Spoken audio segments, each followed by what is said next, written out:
It's the last blast of summer, and as you can see, some families are already taking advantage of the Labor Day weekend, enjoying the beach, especially during low tide here at Edmonds. And we are at the Edmonds Ferry Terminal to find out more about what you can expect for Labor Day weekend travel.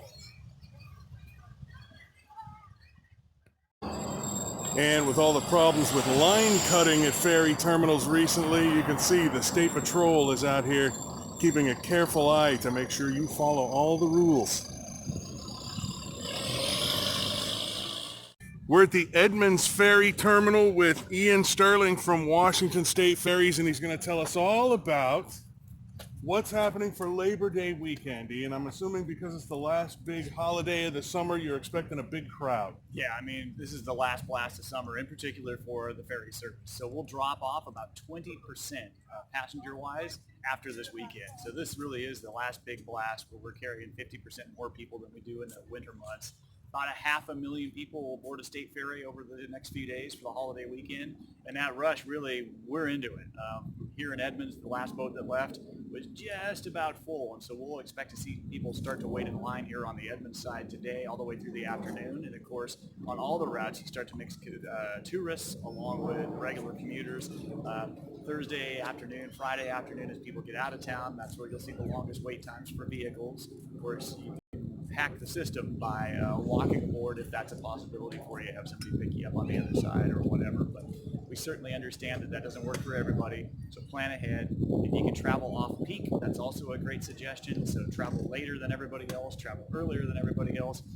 That's not quite as good a hack as it used to be because people have figured that out. So we see these long weekends now, holiday weekends get spread out. So really Thursday night rather than Friday where it used to be. Thursday night, getting out of town has become much more popular. And then coming back, you'll see a lot of people come back, not just on Labor Day itself, but also Tuesday and Wednesday of next week. So really busy travel time. There's going to be some waits, especially on the Edmonds-Kingston route on the Kingston side as everybody tries to get back to the Seattle area and head back to work after the holiday. You'll see that in Mukilteo Clinton as well, in particular Clinton on the way back on Monday and Tuesday. So some long wait times at various places. Last week, we saw up to 3-hour waits in Kingston for people trying to get back to Edmonds. So plan ahead for that. Wow. Okay. So, and I'm guessing that this is our location because this one tends to have some of the longest wait times, right? Yeah, and there's a unique situation on the other side of the water here for Kingston. State Patrol, once things start to stack up too much to keep Kingston clear so that the businesses can still be open and people can still drive through downtown Kingston, they'll hold traffic just outside of their downtown and give you what they call a tally slip, a boarding slip, essentially, to get on the boat. And so there's an extra step to go through on that side of the water, especially for tourists who may not be used to it, or even people that don't travel on the weekends and aren't used to seeing that kind of a lineup. What can you tell us about how that tally slip system works? Yeah, so what the State Patrol will do, there'll be lots of signage. You'll pull over to the side. State Patrol will give you a boarding pass, essentially. And then when the dock is clear, once a boat has filled up and left and there's room to put people on the dock again, they'll release those cars down to the toll booth. You'll go ahead and pay to get on the ferry. Give them your boarding slip at that point in time. There are people that try to cheat the system and jump in. And if you don't have one of those boarding slips, they'll turn you around and send you to the back of the line. That is definitely not where you want to be. And of course, line cutting has been in the news quite a bit lately. People get pretty heated over it. If you want to see people's blood boil, talk about line cutting. And that does happen here in Edmonds. It happens in Mukilteo and Clinton. It happens in Bainbridge. It happened this past weekend in Fauntleroy where it got to the point that somebody actually pulled a firearm and there was arrest made down at the dock. So best thing to do if you see a line cutter is don't take matters into your own hands. Call the police if there's any kind of a verbal argument or an altercation involved. Let our toll boat people know. Also realize they're not police officers. They don't have a badge. They don't carry a gun. They're there to make sure you get on and off the boat safely and not to enforce the traffic laws. That's up to the State Patrol and our local law enforcement partners. It is a $139 ticket if they see you jump into the ferry line, so that is a possibility. So we would discourage that type of behavior, not just because it's rude, but because really it leads to some bad behavior all around. And that's one expensive ferry ride if you end up having to take it for $139. Holy Toledo. So you had mentioned last week you saw some wait times up to 3 hours. Are there any estimates on like this one here for the next couple of days, what you expect to see the longest, or Mukilteo as we head into the weekend? Yeah, the rush Here actually started yesterday. I was talking to the people here that run our toll booths, and they were saying that yesterday, right from the beginning in the morning, they were essentially sold out, and there was wait time throughout the day.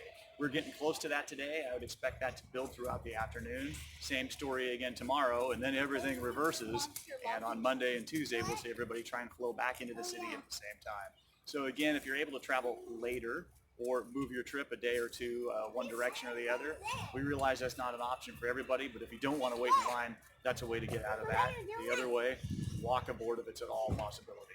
Well, and it sounds like people are more spreading out the going over than they will the coming back. Like those will be more concentrated as people have to get back to work after the holiday weekend. Yeah, sometimes it's hard to predict just because you don't know what the weather's going to be like, who's decided to travel when, but you're right. Because we have a number of days for people to travel, we're hopeful that it won't be the wait times that we saw last weekend, where basically Sunday was the heaviest travel day of them all, and you saw those 3-hour waits over at Kingston. Those aren't unheard of, but those are some of the longer wait times I've heard of, certainly for this summer. So we're also still in the summer peak fair season. When does that come to an end?